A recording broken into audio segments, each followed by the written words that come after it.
Hello, welcome to Yesterday's Airlines. In today's video, we're going to take a closer look at Mohawk Airlines in 400 scale, and specifically my Mohawk Airlines 400 scale fleet. Now, Mohawk Airlines was one of the original local service airlines and actually a really successful and pioneering airline, and it really deserves to be better remembered than it is. Mohawk was founded in 1945 as Robinson Airlines, one of the first local service startups, and it flew primarily in New York and Pennsylvania. And it's had a really successful career as a carrier, mostly under the leadership of Robert Peach. For example, it was the first airline to hire an African-American flight attendant in the United States. And it was also really pioneering in terms of the equipment that it flew and its ability to compete in a time when local service airlines really weren't allowed to. In 400 scale, Mohawk has actually been reasonably well attended to, primarily, of course, by Aero Classics. And most of the aircraft in the fleet here that you'll see will be from Aero Classics. But let's get on and have a look at my Route of the Air Chiefs, as Mohawk like to advertise itself. And we'll start off with one of the Convairs. This aircraft is a Convair 240. It is registered N1013C and it's wearing the Air Chief colours from the 1950s. These colours seem to have been introduced around 56 to 58. They actually didn't last that long in the fleet. Mohawk, again, being a bit of a pioneer as an airline, was one of the first, in fact, possibly, I think, the first airline to introduce Convairs as a local service carrier.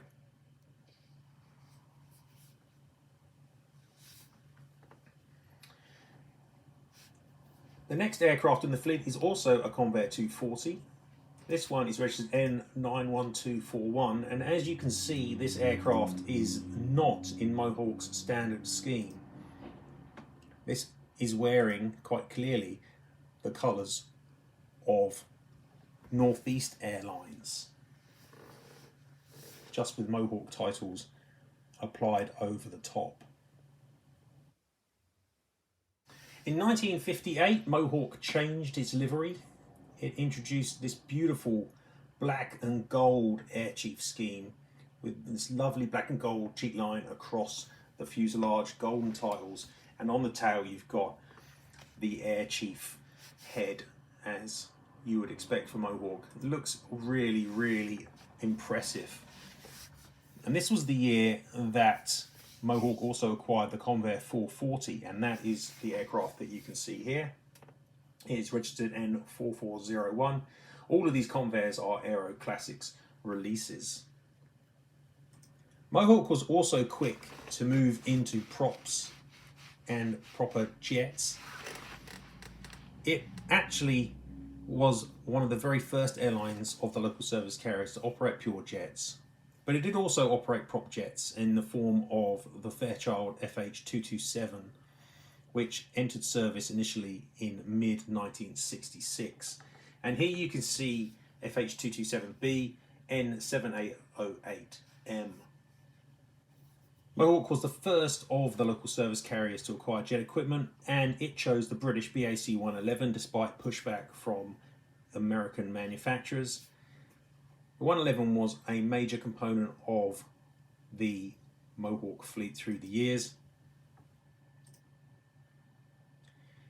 In fact, it operated 24 of the type. This first aircraft is wearing the Air Chief scheme. It's another Aero Classics release. It's registered N1120J.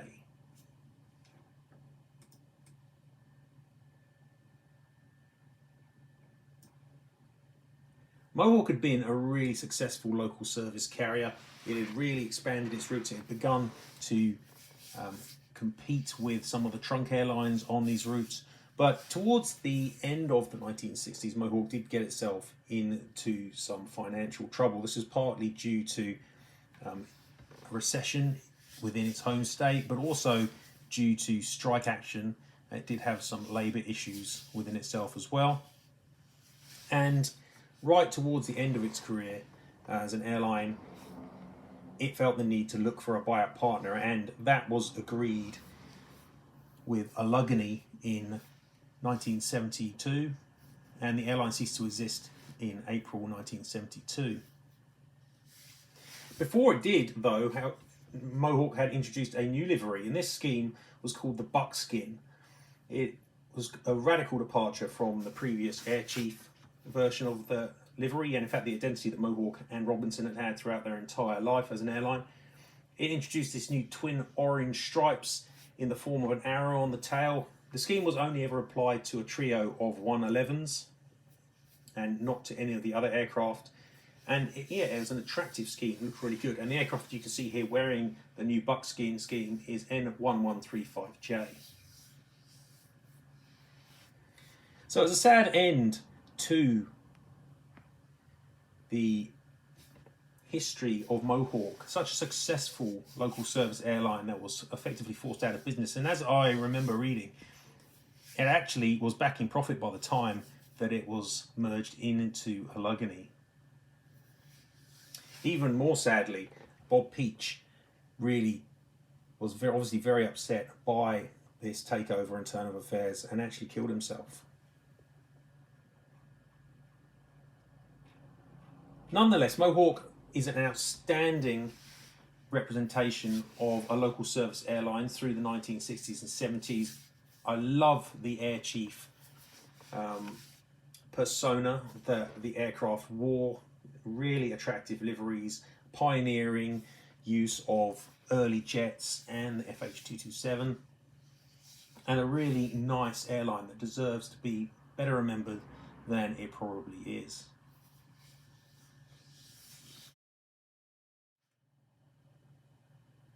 Even though Mohawk has been quite well covered in 400 scale, there is still decent potential for new Mohawk models and some really attractive schemes that could be made. For starters, there's been, as with most of the local service airlines, very little representation of the DC-3, and so the early Mohawk and Robinson colours would look great on the DC-3. Also later in the 1960s, as the DC-3 was being phased out, Mohawk undertook a quite famous gaslight service where it flew businessmen in men-only flights with special service set out in a Victorian style with flight attendants wearing quite racy outfits and giving out cheap beer and cigars. And the DC-3s look amazing in this scheme as well, and I would love to get a gaslight service Mohawk DC-3. Also, the very first scheme did see adoption on the Convair 240s that first arrived, and it would be great to see one of those.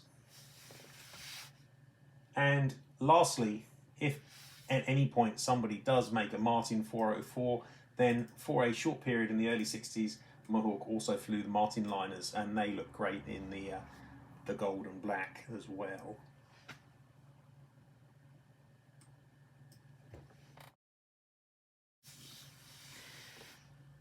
Thank you very much for watching this video.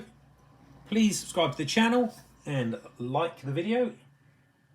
Check me out at Yester Airlines on Instagram and also on Facebook, and obviously read yesterdaysairlines.com, where I publish av histories in more detail than I could do on videos and look in a lot more detail at 400 scale models and the airline industry. Thanks very much for watching. Till next time, I'll see you then. Bye.